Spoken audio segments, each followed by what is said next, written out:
Assalomu alaykum, hurmatli talabalar. Sizlar bilan biznesga kirish fani, biznes odob, axloq va ijtimoiy mas'uliyat mavzusini gaplashib o'tamiz.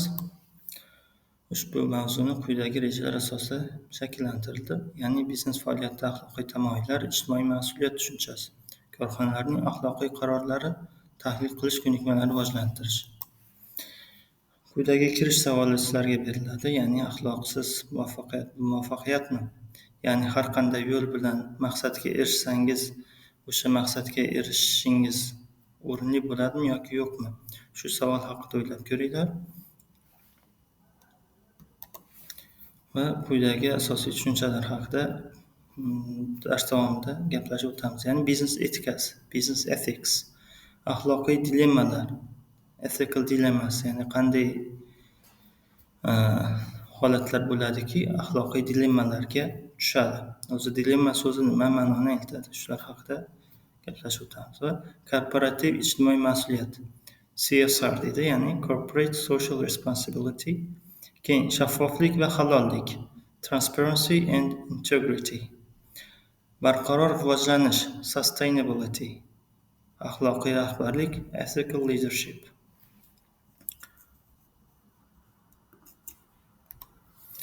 Biznes etikasi o'zi nima? Biznes etikasi ingliz tilida business ethics degan so'zdan olingan va bu biznes faoliyatida halollik, adolat, javobgarlik va insoniy qadriyatlar asosida qaror qabul qilish tamoyillari tizimidir. Qisqacha qilib aytganda, biznes etikasi bu foyda olish jarayonida, ya'ni foyda olish prosessi davomida axloqiy me'yorlarga rioya qilish demakdir. Ya'ni har qanday yo'l bilan foyda olsak bo'ldi degan tamoyilmi, yo bo'lmasam ana shu foyda olish jarayonida qo'llaniladigan axloqiy holatlar me'yorga javob beradimi? Shu savollarga javob beradi. Misol uchun, soxta reklama bermaslik, xodimlarni adolatli ish haqqi bilan ta'minlash va ularni haq-huquqlarini himoya qilish. Bularning barchasi biznes etikasini doirasidagi masalalar. Axloqiy dilemma nima? Ya'ni ethical dilemma. Axloqiy dilemma bu shunaqangi holatki, ikkita vaziyat bo'ladi. Ikkala vaziyatdan birini tanlash kerak. Ana shu holatga dilemma deymiz. Va ana shu axloqiy dilemma bo'lsa, yaxshi va yomon, halol va halol emas, to'g'ri va noto'g'ri. Shu yo'llardan birini tanlash bu axloqiy dilemma hisoblanadi. Bu yerda shunday deyapmizki, inson yoki kompaniya ikkita yoki undan ortiq qaror o'rtasidagi tanlov qilish kerak bo'ladi, lekin har bir tanlovning axloqiy jihatdan ijobiy va salbiy oqibatlari mavjud bo'ladi. Qisqa qilib aytganda, axloqiy dilemma bu to'g'ri qarorni tanlash qiyin bo'lgan vaziyat deb aytiladi. Axloqiy dilemmaga misol keltiramiz.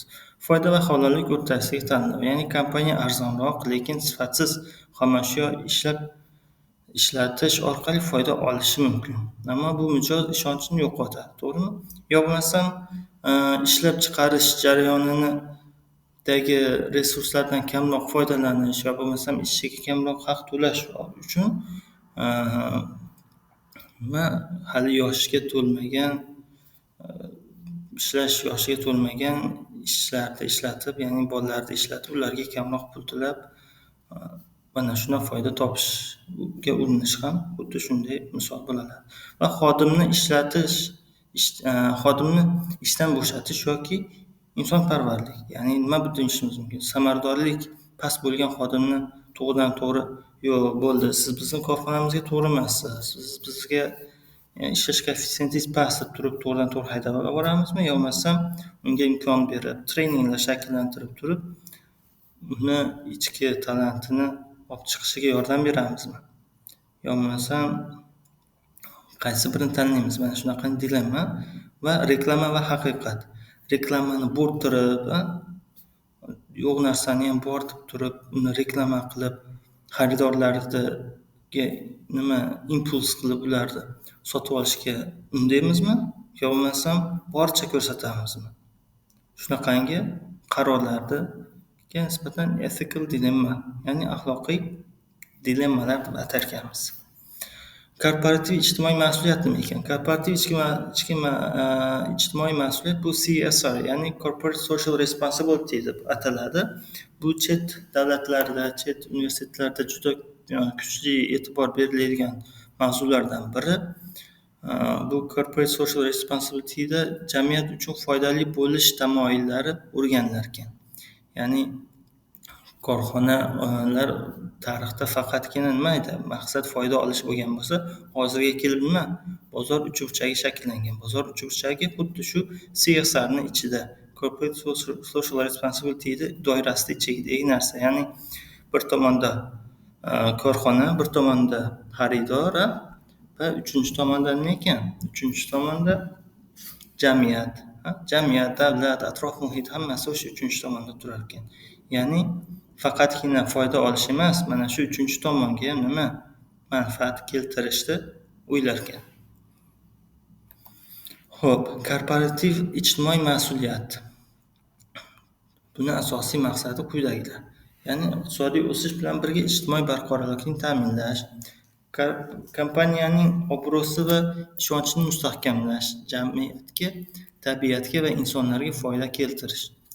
Misol qilib aytadigan bo'lsak, bir inson deylik Samsung kompaniyasidan telefon sotib oldi. Telefon sotib oldi. Bu yerda korxona Samsung, xaridor bir inson. Bularning o'rtasidagi amal nima?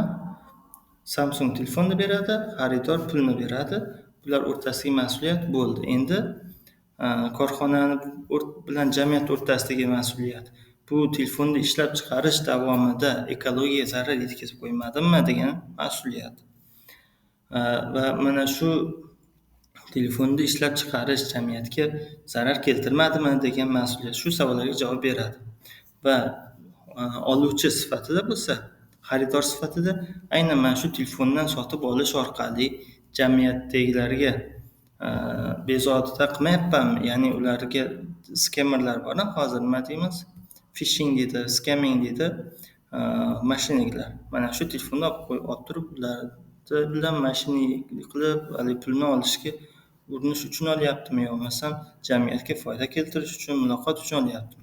Shunaqangi savollarga javob beradi. Ya'ni o'z mas'uliyatiga ega bo'ladi. Mana shu mas'uliyatlarda korporativ ijtimoiy mas'uliyat o'z zimmasiga oladi. Bu yerda yana amaliy misollar deb turib nima deyapmiz? Artelda Green Future ekologik tashabbus orqali chiqindilarni kamaytirish. Ya'ni bu Artelda o'zini nimasi edi? O'sha maishiy texnikalarni ishlab chiqib sotishida. Mana shu jarayonda endi nima qilyapti? Jamiyatga tashabbus bilan chiqyaptiki, jamiyat ekologiyaga foyda kelsin deb. Beeline'da bo'lsa Digital Skills for Youth loyihasi orqali yoshlarni raqobatbardoshligini oshirishga urinyapti. Coca-Cola bo'lsa suv resurslarini tejash va qayta ishlash loyihalarini ko'rsatib, shakllantirib, turli xil forumlar orqali ko'rsatib bergan. CSR piramidasi bor.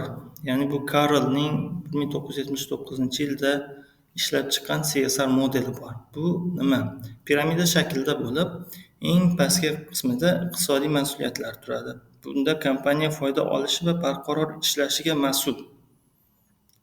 Bu fundament bo'lmasa tevaga chiqolmaydi deb fikr bildirar ekan Carroll. Va iqtisodiy mas'uliyatdan so'ng huquqiy mas'uliyatlar keladi va qonun va me'yorlarga rioya qiladi. Va bu degani o'sha korxona ekonomik iqtisodiy mas'uliyatini qondirishni boshlaganda endi u nima qilyapti? Qonun me'yorlarini to'g'riligini mustahkamlayapti va axloqiy mas'uliyat. Keyin bo'lsa nima qilyapti? Axloqiy mas'uliyatga e'tibor beryapti. Endi nima bo'ldi? Korxona ham iqtisodiy ham huquqiy shakllangan korxona. Endi u biz ishlayotgan ish halolmi, adolatlimi, iste'molchi huquqlarini hurmat qilyaptimi degan savollarni o'ziga berib, shularni ta'minlayapti va mana shu uchalasini o'zida birlashtira olgan korxonalargina filantropiya, ya'ni ijtimoiy xayriyalarda shakllantirar ekan. jamiyatga ixtiyoriy yordam, ta'lim, ekologiya, sog'liqni saqlash, yoshlarni qo'llab-quvvatlashga mablag' va o'zlarini hissalarini qo'shishar ekan. Xo'p, sizlarga vazifa bularni o'zlaringiz mustaqil tarzda bajarishga harakat qilasizlar. Shaffoflik va halollik nima? Korxona miqyosida. Barqaror rivojlanish nimaga tushunasizlar?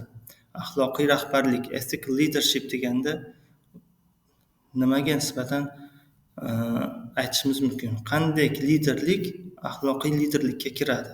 Liderlikda ham turlari bor, to'g'rimi? Ana shular haqida o'ylaysizlar. Va quyidagi nazorat savollari bor. Ya'ni bular biznes etikasi nima, axloqiy dilemma deganda nima tushunasiz, CSR qisqartmasi nimani anglatadi? Aynan shu savollarga tayyorlab ko'ringlar.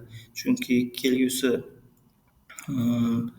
masofaviy darslarimizda sizlarga beriladigan testlardan ayrimlari shu savollardan olinadi.